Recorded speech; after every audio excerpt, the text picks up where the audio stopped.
এই পর্বে যে কিতাব আপনারা দেখছেন, দুই পাশে ছবি আছে, 17 ভলিউমের কিফায়াতুল মুক্তাজি, মুআসসাসা ইলমিয়া এবং হাজী আব্দুল মজিদ মন্ডল ফাউন্ডেশনের উদ্যোগে সারা বাংলাদেশ থেকে বিভিন্ন মাদ্রাসা থেকে নির্বাচিত মেধাবী 100 শিক্ষার্থীকে আমরা প্রায় 15 লক্ষ টাকা মূল্যের 100 সেট কিতাব আমরা এখানে বিতরণ করব ইনশাআল্লাহ।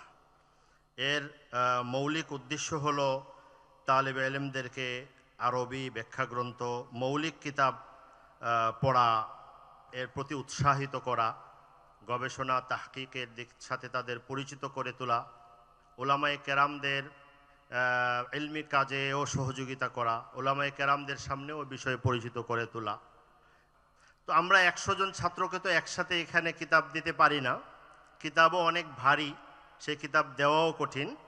আমরা এখানে 100 জন ছাত্র যারা এসেছেন তাদেরকে আমরা টোকেন দিয়েছি, তারা যাওয়ার সময় ওখানে কার্টুনে করা আছে, কিতাব নিয়ে যাবেন। ওখান থেকে নির্বাচিত 5 জনকে আমরা এখানে হজরত মুহতামিম সাহেবের হাতে 5 জনকে কিতাবের কার্টুনে কয়েকটা কিতাব রেখে, বেশি ভারী এই জন্য আমরা এখানে হজরতের হাতে দেব। আমি এখন 5 জনের নাম ঘোষণা করব, তারা ওই দিক থেকে আসবেন, আর যারা কিতাবের কার্টুন দিবে তারা এই দিক থেকে প্রস্তুত হও। ঢাকার জামিয়াতুল উলুমুল ইসলামিয়া থেকে রিজওয়ান, ঢাকা জামিয়া জামিয়া আরাবিয়া ইমদাদুল উলুম ফরিদাবাদ থেকে আতিকুর রহমান, জামিয়া ইসলামিয়া দারুল উলুম রূপগঞ্জ থেকে শামসুল আলম, খুলনা দারুল উলুম মাদ্রাসা থেকে আবু বকর শিকদার রাখো, পিরোজপুর সরসিনা দারুস সুন্নত কামিল মাদ্রাসা থেকে রহমতুল্লাহ খান।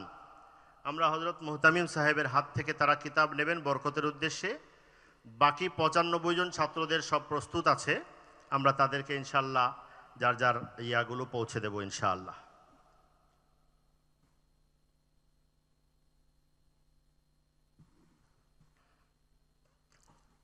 দারুল উলুম রূপগঞ্জ থেকে শামসুল আলম, কিতাব দাও।